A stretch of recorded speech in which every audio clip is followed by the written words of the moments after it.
tratar de que esa audiencia se sienta satisfecha y cuando llegue el momento en que debamos plantear de alguna manera un cobro por los contenidos, que la gente lo sabe, lo entiende, sabe que generar contenido de calidad no es gratuito, cuesta mucho y que debe salir a sostener los medios, bueno, pues esté convencida de que nosotros le vamos a ofrecer lo mejor. En definitiva, tendríamos que de alguna manera volver a ciertos orígenes del periodismo, ¿no? En primer lugar, la agenda propia.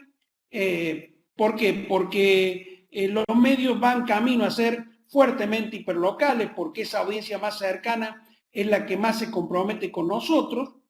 En segundo lugar, ver la diversidad temática, ¿no? La diversidad temática es hoy fundamental, en particular porque parecería que ya estamos saliendo de la etapa de la cuarentena y de la etapa de la pandemia, y como bien decía Pepe recién, hay otros intereses de la sociedad que comienzan a reverdecer y son los que tenemos que atender. Tanto aquellos que tienen que ver con lo que va a ser el mundo que desconocemos todavía, pero vamos también a ofrecer otro tipo de información que de alguna manera ayude a la gente a distraerse, ¿no? de todo esto que nos tiene un poco agobiado. La tercera cuestión es lograr ser relevante, mantener la relevancia en nuestra comunidad, la exactitud, el manejo de los datos, hoy eso es fundamental, en particular cuando estamos viendo comparaciones que se hacen entre la situación sanitaria de uno u otro país, la comprensibilidad de la información, tratar de bajarla de términos científicos o de jergas técnicas al entendimiento del común de las personas. La imparcialidad, porque hay evidentemente algunos intereses para que esto sea utilizado de manera política, y el valor que siempre debemos tener, que nunca deberíamos perder, el valor de la ética, y que a veces parecería que en este mundo donde hay más información viral, donde hay más historias falsas que verdaderas, es algo que se pierde. Recién Pepe citaba el caso del... A ver, ¿estamos en condiciones ya de ir todavía o todavía no con la presentación, Marcelo? Cuando quiera, Julio, ya está atrás tuyo la presentación. Sí, solo que estoy dándole clic al proyector y no logro que se mueva un poquito.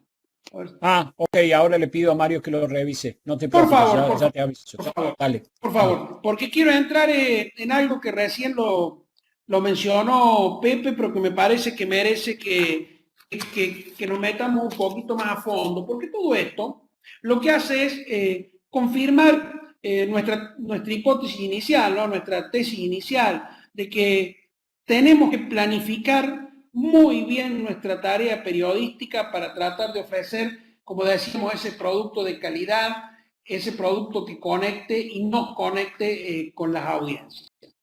Esta tarea que ha hecho recién que ha mostrado recién, perdón, Pepe, respecto de la portada del New York Times, tiene algunos elementos de análisis porque revela, en primer lugar, una muy buena idea, claramente. En segundo lugar, vamos a ver, aquí estamos, creo que podemos regresar hacia atrás. Sí. Perdón, disculpen, un segundo nada más.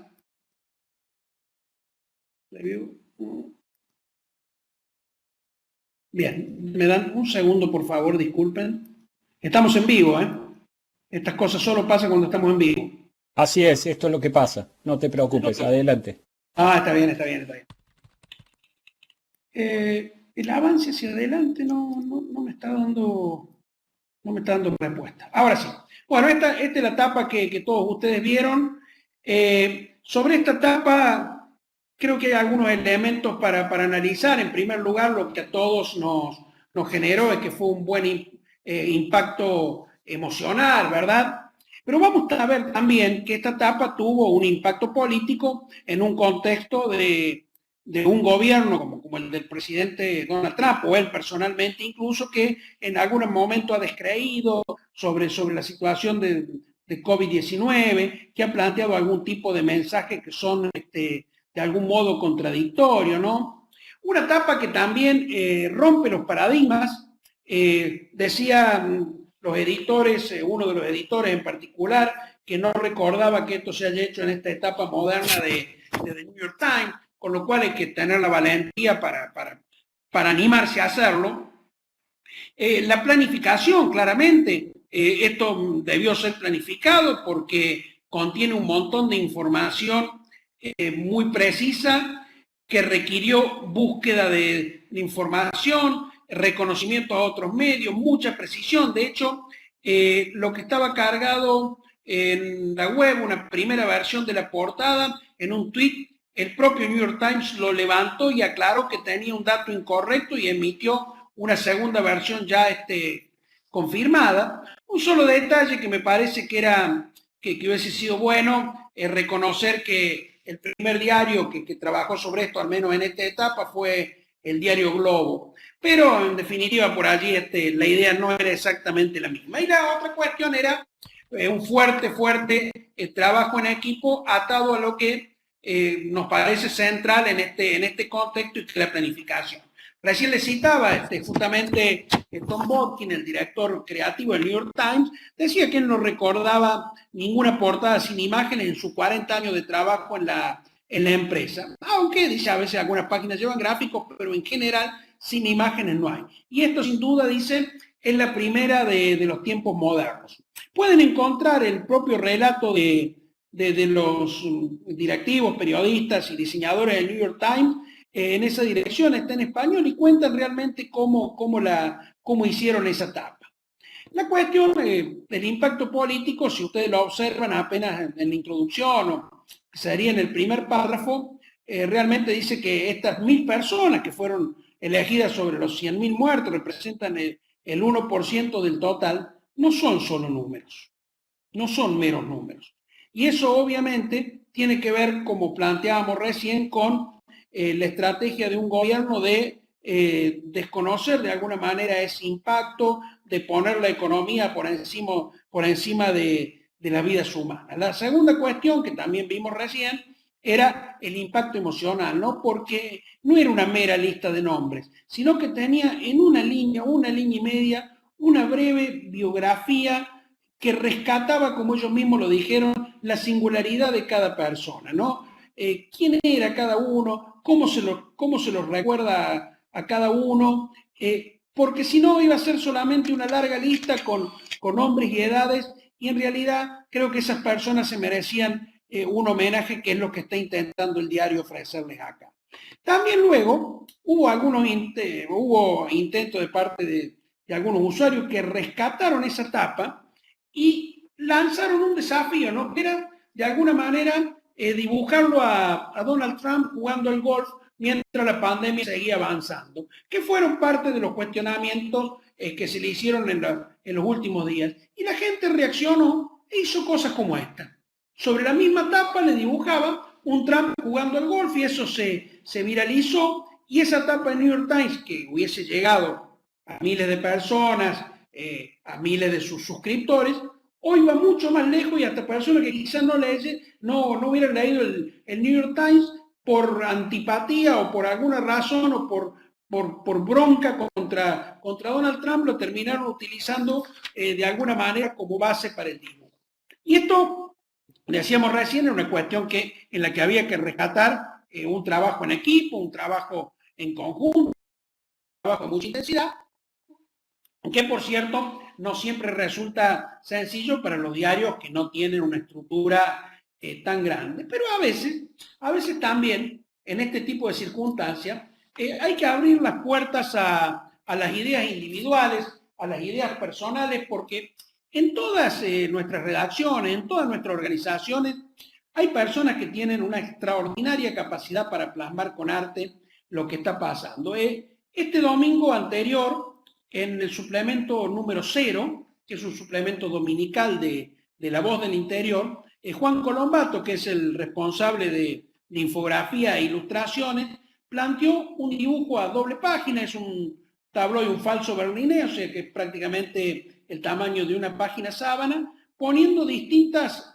facetas, incluso de sí mismo, no es autobiográfico. De pronto, cómo terminamos acomodados en nuestro hogar, cómo nos crece el abdomen por comer y no salir a hacer ejercicio. Pero la verdad que es una fuerte identificación con todos aquellos que estamos todavía metidos en nuestros hogares y que fue una iniciativa individual de Juan, que por supuesto un editor la tomó inmediatamente, le reservó un lugar y eso se convirtió en le diría, una de las cosas centrales de la edición del domingo de La Voz del Interior. Y en este caso es un trabajo individual, pero también obviamente requirió planificación entre el ilustrador, entre el editor que está a cargo del ilustrador, que debió cederle el tiempo para que elaborara esta tarea, pero en definitiva todo fue producto de una excelente planificación que de alguna manera es el tema que nos está concentrando en estas sesiones. En las dos primeras sesiones habíamos hablado largamente del tema, habíamos llegado a un punto donde nos encontramos con que trasladamos de alguna manera los hábitos de construcción informativa y de procesos informativos desde el papel a la web. Obviamente por entonces no teníamos la competencia que nos provocaban los sitios de noticias, que nos provocábamos nosotros mismos, y esto obviamente hizo que trasladásemos de alguna manera a nuestras plataformas digitales algunas cuestiones que todavía conservamos del papel, por ejemplo en el caso de los diarios, en particular secciones fijas, que además en el papel siempre tenía la misma cantidad de páginas, la misma cantidad de noticias, una edición por día. La radio y los canales de televisión, aún avanzando sobre procesos digitales, mantuvieron en sus plataformas tradicionales programas con determinados horarios, un mismo horario de transmisión que arrancaba según la emisora de que se tratase y podía ser de 24 horas o quizás menos. En el caso de la televisión, bueno, programas con un prime time que se dividía entre programa de entretenimiento y un programa informativo. Difícilmente hubiese flashes en el medio que nos pusiesen al tanto de lo que estaba ocurriendo, salvo que hubiese sido un hecho, un evento de mucha gravedad. Pero recordarán ustedes que habíamos planteado que de un esquema lineal el ecosistema se había dividido, en el ecosistema había muchos nuevos actores, con lo que de alguna manera los medios y los periodistas competíamos, y que obviamente habíamos dejado de ser el centro de este ecosistema informativo para convertirnos realmente en un actor más, ¿no? Y en este punto los periodistas comenzamos a tener que trabajar de alguna manera sobre estos tres esquemas que planteamos recién, ¿no? La generación de contenido de calidad, porque contenido había realmente de forma, no éramos los dueños excluyentes de la información, pero teníamos la responsabilidad de generarla, de ofrecerle a nuestra audiencia contexto y perspectiva. En segundo lugar, la necesidad de conectar a las audiencias, de ser un nexo en la audiencia, de ser relevantes para nuestras audiencias como faro que le ayudara a entender la realidad en un mundo en el que la información comenzó a fluir a niveles, pero ya casi de locura, ¿no? Un círculo que está permanentemente metiéndote información en tu cabeza y que por allí no te da tiempo para procesarla. Y en tercer lugar, y ya lo vamos a ver con algún poco de más de amplitud, obviamente la curación de contenido, porque en este ecosistema también entran a jugar las redes sociales. Acá nosotros comenzamos en el papel y esto es lo que hemos llamado una curva sin fin, ¿no? Pasamos del papel a la web le incorporamos último momento, y así fuimos pasando cada vez más una carrera contra el reloj, porque los contenidos de calidad quedaban siempre tapados por el Digital First, que fue la primera opción, era publicamos primero en la web, y ya últimamente estamos publicando primero en el móvil, y del móvil ya lo hemos superado y estamos quizás publicando en las redes y generando a su vez para la web, para atraer lector y así ir armando un círculo que nos fuese alimentando, que fuese manteniendo a la audiencia dentro de nuestro propio ecosistema de medios. En este punto, bueno, teníamos alguna serie de tareas, ¿no? que nos complejizaron el trabajo, de aquella idea de los medios tradicionales, o en particular aquellos que trabajamos en los diarios, era ir al diario, generar una o dos notas y esperar un horario de cierre. De pronto debimos aprender a producir contenido multimedia y distribuirlos de manera de multiplataforma, entonces que tengan una expresión en cada una de las plataformas y no solo ya en la última de alguna manera que era el papel. También nos obligó a estar en el lugar y en el momento justo en el que los lectores lo necesitaban, porque los hechos ocurrían y cuando los ocurrían y la gente se enteraba, lo primero que iba a hacer era no esperar hasta el informativo de la noche de la televisión o hasta el programa de la radio o el diario del otro día. Inmediatamente tenía un montón de herramientas para tratar de entender qué es exactamente lo que estaba pasando. En consecuencia, nos obligó prácticamente a ir a transmisiones en vivo, cuando en general los periodistas, básicamente lo de la gráfica, no estábamos acostumbrados a eso. El tercer desafío era, bueno, llegar a nuevos lectores, es decir, ampliar nuestras audiencias, segmentar esas audiencias para los anunciantes. En general, hemos dotado a nuestros sitios de verticales para trabajar sobre cuestiones como deporte o entretenimiento y espectáculos que tienen públicos muy específicos, en particular más gente joven, y eso de alguna manera habría distintas ventanillas para que los anunciantes pudiesen entrar, estar con nosotros. Nosotros le ofrecíamos públicos diferenciales. Y por último, el mayor desafío quizá era producir los contenidos de calidad y relevancia, pero de alguna manera con velocidad. Este esquema en realidad simplemente es cómo nos ha ido con el paso del tiempo apareciendo otras plataformas y otros sitios que de algún modo nos fueron metiendo presión para que el trabajo de los periodistas fuese mucho más complicado, ¿no? Y que de alguna manera también debíamos entender que teníamos que ir aprendiendo de manera constante nuevas técnicas, nuevos modelos para el relato, porque lo que conocíamos de antes de un medio tradicional o de un sitio web, si íbamos a trabajar sobre alguna red social, ya no servía, ya no nos alcanzaba. Aquí, bueno, planteamos también los mismos desafíos, esto bajo presión, ¿no? Que de cualquier manera los periodistas lo tenemos que asumir, sea de manera individual, sea en equipos muy chicos, sean en equipos mayores, y lograr todo esto, cumplir con todos estos desafíos, requiere trabajar sobre una organización, una distribución de las tareas que no nos obligue a una sobrecarga, sino más bien que tengamos el tiempo para pensar con más tranquilidad y obtener un mejor producto. Y esto además se pone hoy más de manifiesto porque nosotros partíamos de hacer periodismo en redacciones que en general estaban cerradas, ¿no? Difícilmente eran transparentes, los vidrios eran opacos para las audiencias no sabían lo que estábamos haciendo ahí adentro. Elaboramos un producto y lo poníamos a consideración de ella solo porque entendíamos cómo debía ser producido y cómo intuíamos que era lo que la audiencia estaba en ese momento estaba necesitando. De pronto entramos de alguna manera en una nube, el periodismo formando parte de una conversación social en las redes, y una audiencia que comenzó a estar muy inquieta, a ser muy, pero muy hiperactiva, a estar ella misma presente en los lugares donde ocurrían los acontecimientos, generando hasta información en vivo, cosa que los medios nos llevó bastante tiempo asumir.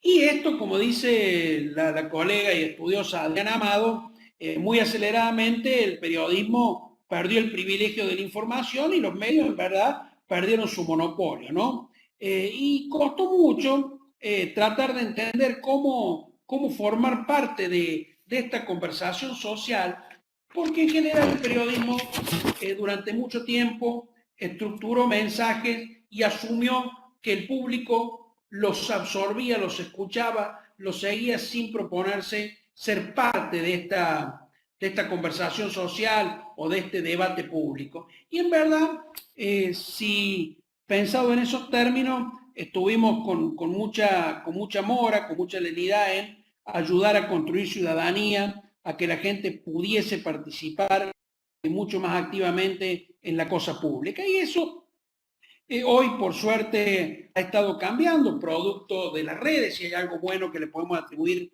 a las redes, eso, ¿no? Es la generación de espacios de libertad donde la opinión sea reconocida, aun cuando todos sabemos que en las redes a veces los niveles no decir agravio, pero los niveles de dureza con los que se intercambian opiniones son muy altos. Sin embargo, allí mucha gente encontró un espacio de opinión que le permitió de alguna manera intercambiar puntos de vista con el resto de la audiencia. Y hoy estamos ya frente a un modelo donde entramos prácticamente a lo que los expertos consideran la cuarta revolución industrial. Veníamos de la primera, que fue la etapa de la mecanización, y esto en los medios de comunicación no fue hasta hace muchos años, como hablábamos en las sesiones anteriores, allá por el 80 y el 90 todavía, una etapa de industrialización con la electricidad, ya después de los 80 en adelante la etapa informática, y hoy entramos en lo que los expertos consideran la etapa de la digitalización, ¿no? Hoy ya tenemos que pensar en cosas que nos resultaban extrañas hasta no hace mucho tiempo, Internet de las cosas, todos los dispositivos conectados, la nube, un modelo de coordinación digital que, dicho sea de paso, ahora se hace mucho más necesario que nunca desde que hemos distribuido las redacciones, porque estamos armando medios de comunicación ya sin una redacción unificada, sino que cada uno está trabajando desde su hogar, ¿no? Sistemas ciberfísicos, robótica, tenemos que empezar a pensar en estos términos, y la verdad que todavía no hemos logrado desanudar eso que nos mantiene atado al pasado respecto de plataformas absolutamente tradicionales. Porque si uno lo pensara bien a esto, no estamos haciendo las cosas muy distintas de lo que la hacíamos hace muchos años. Miren, esta fue una etapa de un periódico con la influenza, con la gripe española de hace muchos años, y esta es la etapa de The Guardian de los últimos días. Y en realidad, salvo que uno contiene fotografía, el otro contiene una ilustración, y que el estilo de titulación hoy, obviamente, es mucho, pero mucho más moderno, la verdad que no hay mucha diferencia en cómo elaborábamos los diarios antes y cómo los elaboramos ahora. Esto nos sirve como para ratificar que la planificación, tema sobre el que vamos a seguir con más tiempo ya en la próxima sesión, el miércoles que viene, con algunas herramientas muy prácticas, es un elemento fundamental en la gestión periodística, en la gestión de nuestra tarea cotidiana, en abrir la posibilidad de que nuestro periodismo esté marcado como periodismo de autor, ya no como commodity. Las commodities están en todas partes, uno las obtiene en cualquier lugar, convertirnos en referentes dentro de nuestras propias comunidades, porque al final uno ve como vimos al comienzo, New York Times. Si ustedes lo siguen, seguramente muchos lo deben hacer, nos damos cuenta que el New York Times es muy raro que tenga una breaking news, una noticia de último momento en su portada. Yo muchas veces lo seguí cuando había en particular eventos como los tiroteos en Estados Unidos, que siempre fueron cosas muy dramáticas y que concitaban mucho la atención. Y normalmente uno encontraba información de último momento en el USA Today, en otros diarios, pero en el New York Times nunca. Ahora bien, cuando el New York Times entraba en la carrera unos minutos después, el material diferencial que publicaba superaba cualquier otro. Mientras otros estaban contando los hechos, New York Times estaba buscando las causas y explicándolas. Y eso obviamente le daba un valor diferencial porque nos ayudaba a entender un proceso más allá de la noticia pura y dura. Lo que logramos con una buena planificación periodística desde el comienzo es tratar de evitar que nos atropellen las noticias. Si nosotros planificamos desde las más pequeñas acciones cotidianas dentro de nuestra organización periodística, cuando llegue el momento y haya un evento de esos que rompen de alguna manera con la rutina cotidiana, vamos a tener un ejercicio y una forma de trabajo ya sentada, y eso obviamente nos va a ayudar a que nuestros productos sean mucho mejor. En particular, en una época como esta en la que con los modelos de Big Data y de conocimiento de nuestra audiencia, sabemos quiénes son nuestros lectores, sabemos qué información es la que quieren, sabemos cómo prefieren que nosotros le expongamos el relato. Y eso obviamente nos va a dar una ventaja respecto del resto de las competencias. Yo les recuerdo a quienes estuvieron una imagen que usamos dos sesiones atrás, y que era la largada de la Maratón de Nueva York. Esto es miles de personas corriendo juntas y en realidad una sola iba a llegar. Esto a mí me representa las commodities de los diarios. Todos publicamos exactamente lo mismo y en realidad finalmente uno solo el que se va a llevar un poco más de crédito de los lectores, porque va a tener un poquito más de audiencia, y entre el resto vamos a repartirla un poquitito muy chiquito para cada una. Y la otra imagen era la de Forrest Gump, el día en que se le dio por salir a correr, y de pronto corría solo hasta que un día se dio vuelta y vio que venían detrás de él algunas cientos de personas, siguió corriendo, y cuando se dio vuelta al cabo de varias idas y vueltas de costa a costa en Estados Unidos, de pronto se encontró con que había miles de personas que creían en él y porque él se había convertido en una persona relevante. En consecuencia, trabajar sobre la planificación periodística nos va a ayudar a obtener muchos mejores resultados, obviamente haciendo un uso más eficiente de los recursos, en momentos que, como hemos reconocido ya, nuestros equipos de trabajo están más menguados, en momentos en que ya no tenemos a todo el grupo unido en una misma sede, en una misma oficina, y que debemos duplicar de alguna manera el esfuerzo de coordinación a través de distintos modos, vía WhatsApp, vía Zoom, vía Skype o como fuera, pero en definitiva lo que vamos a ver es que nuestro producto va a estar mucho más acabado, que va a ser un producto que va a ir muy por encima de aquellos que solo se limitan a relatar noticias duras y duras, y que obviamente va a tener un valor adicional para nuestros lectores. A esos lectores a los que, como hemos dicho y como recién decía Pepe, en algún momento vamos a tener que cobrarle para la generación de contenidos. La próxima sesión, el miércoles que viene, para todos aquellos que asistan, vamos a trabajar ya sobre herramientas muy concretas, pero no quería dejar pasar esta oportunidad de hacer un repaso desde dónde venimos, porque a veces entender de dónde venimos nos ayuda mucho a pensar mucho más claramente hacia dónde tenemos que ir, porque a veces el pasado en los procesos es una mochila que se nos convierte en pesada, y hay que saber dejarlo a un costado, hay que desaprender muchas cosas para comenzar a aprender todo lo nuevo. Y todo esto que tenemos que aprender en realidad no es algo que otros hayan hecho. El mundo ha cambiado, el mundo está cambiando de manera brutal, no sabemos hasta dónde va a llegar. Tenemos que aprender a construir nuestro camino, y para construir nuestro camino lo que no tenemos que tener es peso sobre nuestra espalda para caminar con mucha más agilidad, porque efectivamente las organizaciones necesitan ser mucho más livianas para tener muchísima más capacidad de adaptación. Así que ya para trabajar sobre herramientas muy prácticas, los espero a todos.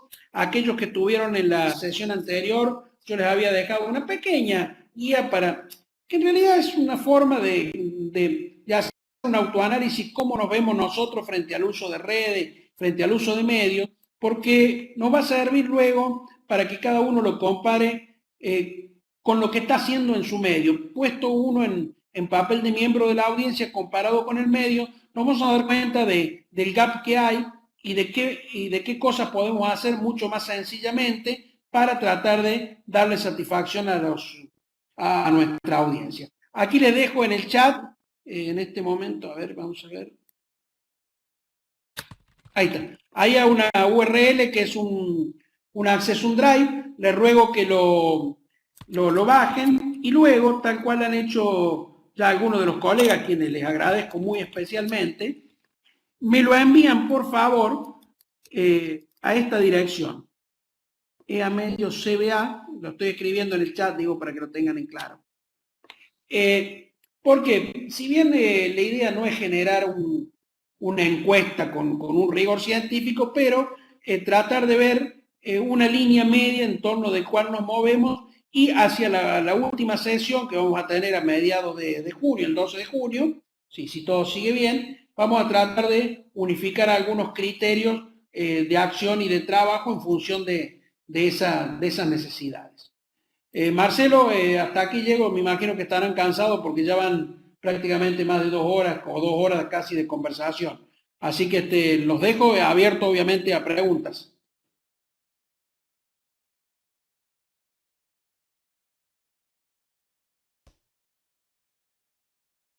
Les recuerdo que pueden hacerme la pregunta a través del micrófono si lo desean o bien hacerlas a través del chat como cada uno prefiera.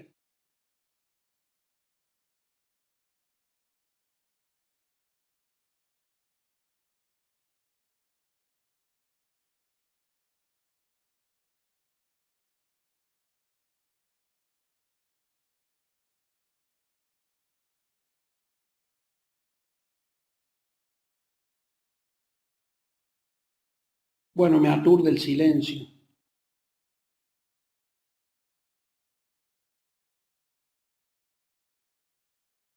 Les recuerdo algo a quienes no pudieron estar en las dos sesiones anteriores, que la biblioteca, como hubieran señalado recién los miembros de la sala, saliendo y cruzando la calle, uno puede encontrar todo el material previo, tanto de estas presentaciones como de otras que se han realizado en el marco de los planes de capacitación del Instituto de la CIP. También están abiertas de manera permanente cursos y otro tipo de seminarios, que son todos gratuitos y virtuales, de manera tal que los invito a que los aprovechen. Hola, hola. Sí, escucho. Y muy buenas tardes. Hola. Buenas tardes. Hola. ¿Me escucha? Sí, te copio perfectamente. Bueno, ok, le habla Boris Palacios desde Colombia. ¿Cómo me le da? ¿Cómo ha estado? A ver, yo trabajo mucho con la comunidad afro y un poco indígena, pero vemos que estas comunidades no tienen mucha representación y relevancia en los medios de comunicación y los pocos que hay no tienen incidencia a nivel nacional. ¿Qué cree usted que se debe hacer para tener ese mayor alcance? En primer lugar, claramente está trabajando en ese tipo de medio, Boris, es un medio que tiene fuerte empatía con esa comunidad y quizás el medio sea el mejor espejo, el mejor reflejo que tenga esa comunidad para hacerse visibilizar sus problemas. En verdad, me parece que ahí hay un doble juego, ¿no? Sobre el que debería trabajar el medio. En primer lugar, esto que te decía de visibilizar y en segundo lugar, actuar como un medio que le ayude a esa gente a reconocerse a sí misma y a valorarse sus propios hechos, ¿no? Parece que ahí la condición de lo que nosotros llamamos en términos genéricos sobre un sentido de comunidad, no tenemos que generarlo nosotros. Cuanto más lo ayudemos a visibilizar, a mismo más los ayudemos a ellos a verse a sí mismos.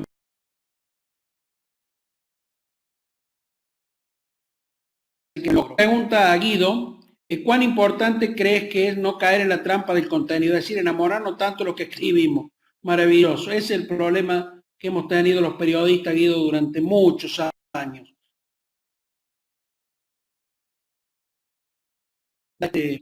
Esperando la comunidad. Y es cierto, nos parece estar más importante, estar más enfocado en el negocio de las conexiones.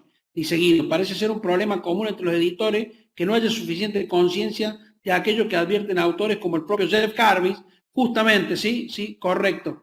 Harvey ha escrito, les recomiendo ir a la página web de la Fundación Gabo y hay unas últimas reflexiones de Harvey, ¿no? Sí, estamos preocupados por el negocio y no nos damos cuenta que lo mejor es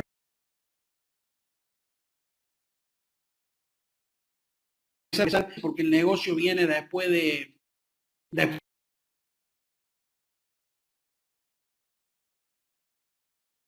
eso, por lo cual deberíamos estar mirándolo de frente y lo estamos mirando desde atrás, tratando de que el negocio esté primero y luego esté la conexión con la audiencia.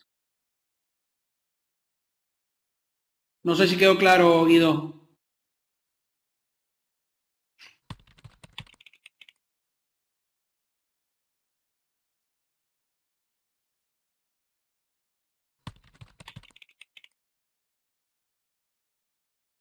Bueno, gracias.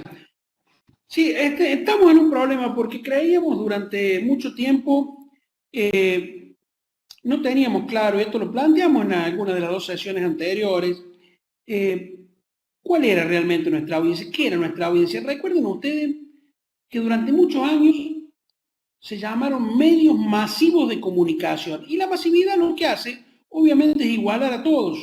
Nunca se nos hubiera ocurrido segmentar una audiencia, más allá de que por allí, desde los 80, los 90, los diarios comenzaron, en los diarios en particular, la radio un poco más y la televisión un poco más todavía, pero comenzaron a generar problemas orientados al género, programas para mujeres, programas para la juventud, pero en general nunca supimos bien cómo estaba conformada nuestra audiencia. Hoy, por suerte, contamos con un montón de herramientas que nos permiten no solo conocerla, sino entenderla y saber qué es lo que esa audiencia está esperando. Y cuando la empezamos a atender, no es cuestión de hacer demagogia y darle lo que la audiencia quiere, que es el argumento que utilizan en general los que han convertido las redacciones de los medios en fábrica de contenidos virales. No, es entender hacia dónde quiere ir la audiencia, hacia dónde quiere que la acompañemos, cómo quiere que le alumbremos o que seamos el faro que le ayude a encontrar ese camino.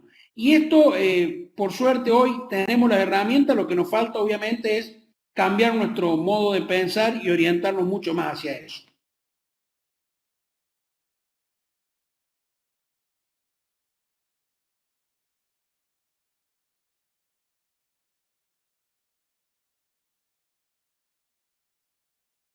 No sé si me olvidé alguna pregunta de alguien anterior. Eh, bueno, acá sí, perdón. Alejandro Lara había preguntado, perdón Alejandro, se me había escapado en el chat tu pregunta. ¿Qué tienen que hacer los medios tradicionales post-COVID-19 para poder sobrevivir? Bueno, Ale, esa es la pregunta del millón. Lo que está claro es que una de las cuestiones centrales es trabajar sobre un modelo de periodismo de mucho más calidad, tratar obviamente de traducirle a la gente mucha información de carácter científico que hoy está dando vuelta, comenzar a prestarle mucha más atención a los temas como la salud y la educación, que en general en los medios eran espacios bastante relativos, y eran alguna vez suplementos, o en general semanales, pero no ocupaban todos los días un lugar de relevancia. Los medios tradicionales nos ocupaban mucho durante muchos años de cuestiones como la política y la economía, y hoy de pronto, a la salida de esta pandemia, el mundo va a cambiar y lo más probable es que las preocupaciones de la gente sean otras, sean completamente distintas. Parece que lo que por lo pronto habría que hacer es reformular qué tipo de contenido vamos a ofrecer. Ponerse a analizarlo, porque bien no lo sabemos, esto es a prueba y error, ir experimentando y ver cómo reacciona la audiencia cuando le ofrezcamos contenido que sabemos, porque en definitiva, a ver, nosotros también somos parte de la comunidad y hablamos con la gente y entendemos qué es cuáles son las inquietudes, cuáles son las preocupaciones, cuáles son las expectativas. Ir tratando de traducir algunas expectativas de esas en información que les sea útil a la vida de la gente. Dejar de hablar de arriba hacia abajo de los grandes temas, de los macro temas, y comenzar a hablar de los temas cotidianos. Tal vez un replanteo temático sea lo mejor que nos puede ocurrir. Mirá, si vos revisás, y esto particularmente se nota porque es un producto físico, que es el diario, ¿no? Fíjate que los diarios están casi todos, con muy pocas excepciones, organizados por secciones fijas. Y son siempre más o menos las mismas. Política, negocios, en algunos lugares se llama ciudadano, en otros se llama sociedad, en otros se llama de otra manera, policiales, deporte y entretenimiento o espectáculo. Básicamente eso, son eso. Y casi siempre la preeminencia dentro de la estructura de los medios la tienen secciones que son de información dura como la política y los negocios. Tal vez sea hora de revisar cómo están compuestos nuestros productos, incluso en radio y en televisión, tratar de alguna manera de aflojarle a ese tipo de contenido y comenzar a indagar mucho más en aquello que va a tener impacto en la vida cotidiana de la gente.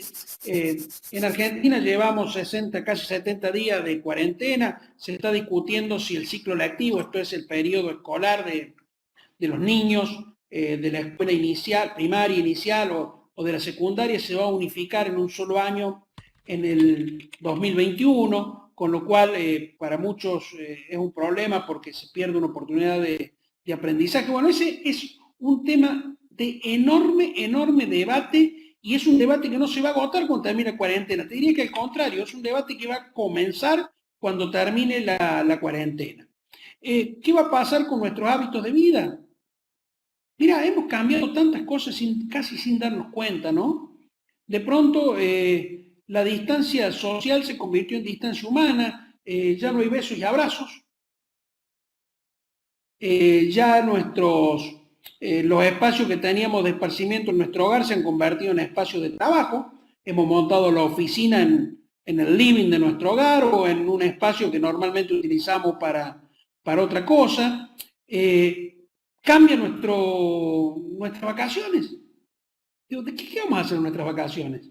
¿Van a estar abiertos los aeropuertos para que quien pueda viaje a otro lugar distante o solamente tendremos que armar un esquema que nos permita moverlo dentro de nuestra área geográfica más cercana? En fin, esto abre una serie innumerable de interrogantes que nos podemos hacer nosotros mismos como ciudadanos comunes y que quizás de alguna manera nos puede ayudar a entender que hay una nueva lógica temática que abordar y que esa lógica temática puede ser la que ayude a un medio perfectamente a sobrevivir.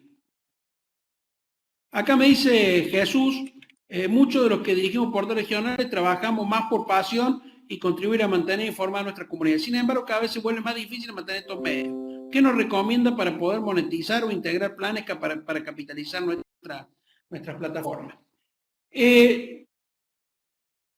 Creo, y lo cito recién Pepe Cerezo, parece que un modelo que está demostrándose eficiente para esto es el modelo del diario.es de España, de Ignacio Escolar, y que es que la audiencia considere que necesita ese medio y que se comprometa a contribuir con él. A lo mejor eso no alcanza, no es suficiente, pero si eso sumamos los comerciantes locales de nuestra área de influencia y aquellos que quieran tener algún tipo de incidencia sobre esa región, tal vez ayude, por lo menos si no a monetizar todo, a integrar a un tipo de planes como vos decís, que sirva para capitalizar nuestra plataforma, porque efectivamente quienes trabajan en la plataforma necesitan alimentarse, pagar sus impuestos, mandan a sus hijos al colegio y eso obviamente genera necesidades personales. Y la otra cosa, Jesús, si tenés la posibilidad de integrar tu portal con una emisora de radio, eso obviamente potenciaría mucho más tu papel en la zona. Eso habría que analizarlo. No me queda claro de dónde eres, pero si después me quieres escribir, acá yo les voy a dejar en todo caso Bueno, esta era la planilla, no hay problema. Bueno. Esa dirección a donde que les di más temprano, que está puesta en el chat, si alguno quiere sacar obtener alguna respuesta adicional que se le ocurra y mandarme allí a su vez esta planillita completa que no le va a llevar más de 5 minutos, nos va a ser muy útiles a todos. César Jaramillo me pregunta, ¿cómo enfrentamos la corrupción en medio del COVID? La responsabilidad que tenemos para no generar pánico con la información oficial. Es verdad, en la pregunta, César, está la respuesta, ¿no? Muchas veces la información oficial es la que termina causando muchísima confusión, ¿no? Y los periodistas estamos obligados a tratar de que esa confusión no se traslade a la gente. Aquí en Argentina ha ocurrido que se anuncian medidas, anuncia el presidente de la Nación rodeado de el jefe de gobierno de la Ciudad de Buenos Aires y del gobernador de la provincia de Buenos Aires, que son dos lugares donde obviamente el virus está atacando muy fuerte, y cuando eso está presentado, así una persona que puede estar un poco distraída o que no está muy atenta a las temáticas de lo que está ocurriendo puede creer que esas son decisiones que se adoptan para Córdoba y no lo son, con lo cual hay que salir a aclarar que en realidad para Córdoba son otro tipo de medidas porque estamos en otra fase de la cuarentena y porque directamente acá uno puede tener cierta libertad de movimiento, pero en general la información oficial no está siendo bien administrada, está siendo más bien bastante confusa y ahí es donde tenemos una mucho mayor responsabilidad. Y ahí sí que vale la pena esperar un poco, no publicar tan rápido, pero cuando publiquemos con precisión. Se han dado casos donde uno está mirando por allí canales de televisión, canales de noticias, y los canales de noticias aquí en Argentina están todos con base en Buenos Aires, tienen una mirada muy bonaerense centrista o porteño centrista, y por allí al interior se lo desatiende bastante, pero obviamente no mucha gente está atenta a esta diferencia y eso puede causar confusión. Y en cuanto a lo de la corrupción, en verdad, también es cierto que tenemos la obligación de informar muy precisamente sobre la pandemia, pero no tenemos que perder de vista que hay otros temas que están dando vuelta. En Argentina, insisto, por lo que conozco, un montón de causas judiciales que involucran a la expresidenta, actual vicepresidenta, situaciones de avance sobre la justicia, algunas leyes que el Congreso va a sancionar de manera virtual y que pueden afectar la inversión de capital. En definitiva, parecería que detrás de la cortina de COVID-19 se están cocinando muchas más cosas de lo que el común de la gente ve, y nuestra obligación es justamente descorrer ese telón para que todo quede expuesto.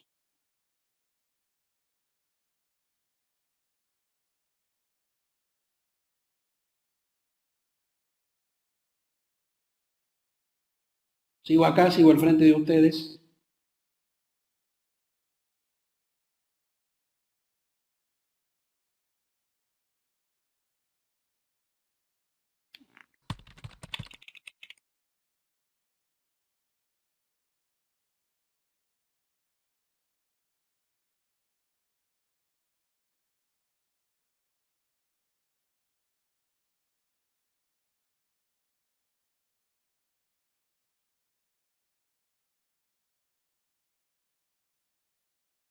Es más, me encantaría que todos me escriban, además de obviamente mandarme, si lo desean, no es obligatorio obviamente, el formulario, que me escriban, porque me parece que podemos hacer un muy buen benchmarking entre lo que pasa en cada uno de nuestros países, ¿no? Y cuando me escriban, en todo caso, háganme notar desde qué país son, porque me parece muy interesante este intercambio de opiniones, ¿eh?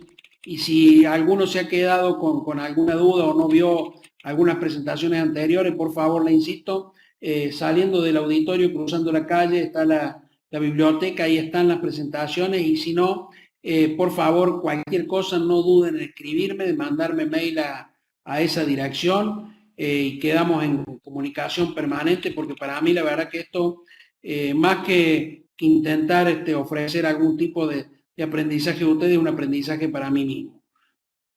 Trato siempre de absorber cuánta información ande dando vuelta, y la que me ofrecen a ustedes, les aseguro, es absolutamente invalorable.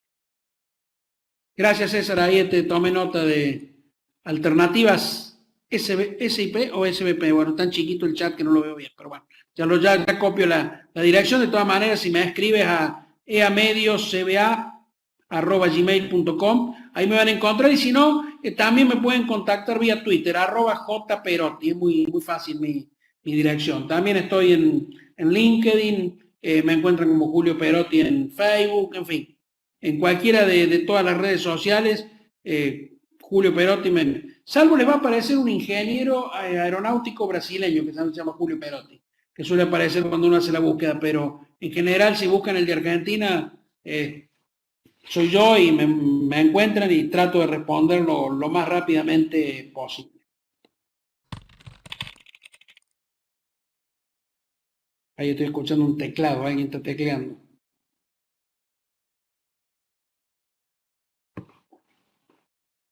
Aguardo un minuto a ver si si alguien más tiene alguna duda, tenemos un ratito todavía.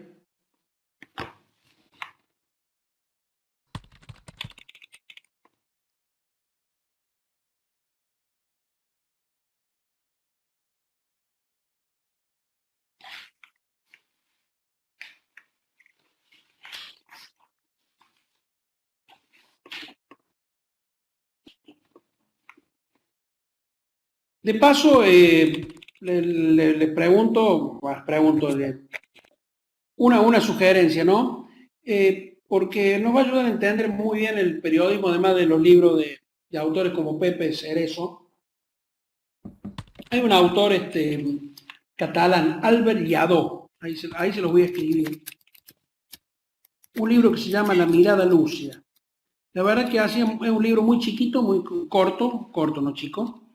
Yo hacía mucho tiempo que no encontraba una descripción tan maravillosa sobre en qué estamos hoy los periodistas y cómo por ahí en algún lado nos abren, ¿no? Diciendo que bueno, que hemos perdido el rol que cumplíamos en manos de cifras y de algoritmos, ¿no? En generar información que tenga mucha reacción y que los algoritmos la muestren sin ver la calidad y el papel que nosotros debemos cumplir ante la sociedad. Se lo recomiendo, me gustó, me parece muy piola. Miriam, vino la pregunta, ¿cómo integrar a las diferentes áreas de una redacción para planificar contenidos?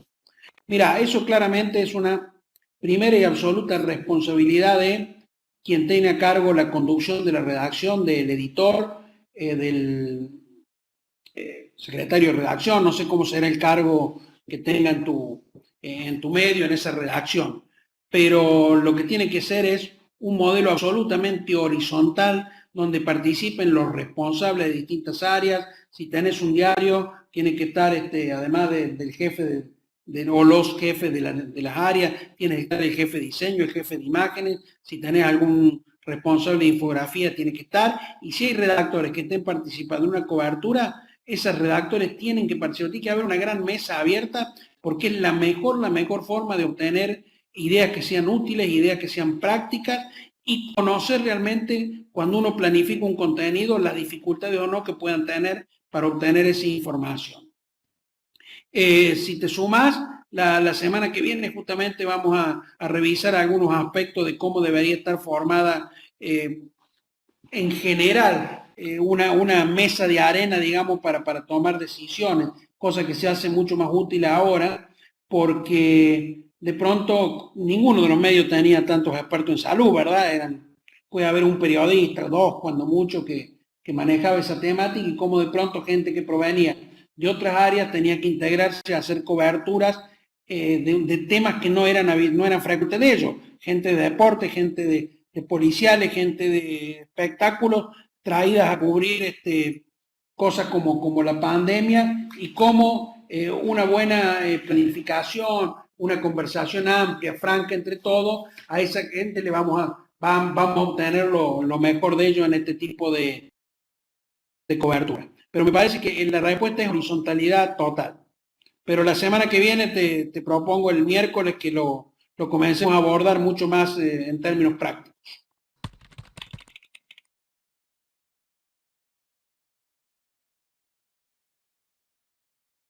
Y sí, si no, no vas a venir el miércoles que viene. Excelente.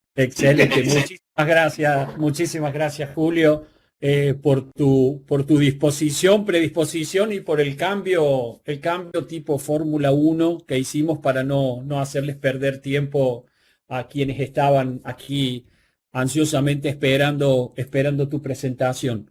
Si no tienen alguna pregunta más, los libero y agradeciéndote como siempre, Julio, tu presencia, agradeciéndote tus exposiciones y tu predisposición. No, muchísimas gracias a vos, Marcia, y a todos los amigos, los colegas que estuvieron ahí del otro lado. Les dije recién y se lo reitero, para mí es una oportunidad enorme de aprendizaje y de establecer una red de contactos que en verdad para todos aquellos que estén dispuestos me encantaría que la continuásemos porque hoy no hay mejor cosa que intercambiar experiencias de qué es lo que estamos haciendo, de qué es lo que vamos a hacer para tratar de entender este mundo nuevo que viene, ¿no? Los otros días decíamos, Marce, que una de las cosas que, bueno, aquellos gurúes que te prometían explicarte cómo va a venir el futuro, hoy medio que se están quedando sin trabajo. Me parece que el futuro lo tenemos que explorar entre todos y me encantaría hacerlo con todos ustedes que participan. Excelente, sí, señor. A ver, es el gran desafío el entender y comprender el mundo, digamos, nuevo, el de la salida del post-COVID, porque nada será igual en muchos aspectos, por lo menos por un largo tiempo. Así que, bueno, una vez más, muchísimas gracias, Julio, gracias a todos los asistentes y nos vemos la próxima clase, el día viernes. Espera, oye, sí, es que yo que dije el miércoles que viene. Tenés razón, este viernes. Me corregí este viernes. Eso. Por eso aclaro, el próximo día viernes. Claro, el próximo viernes ya vamos a estar en el horario normal de las 13 horas de Miami, ¿sí? Así que muchas gracias y que tengan muy buenas tardes.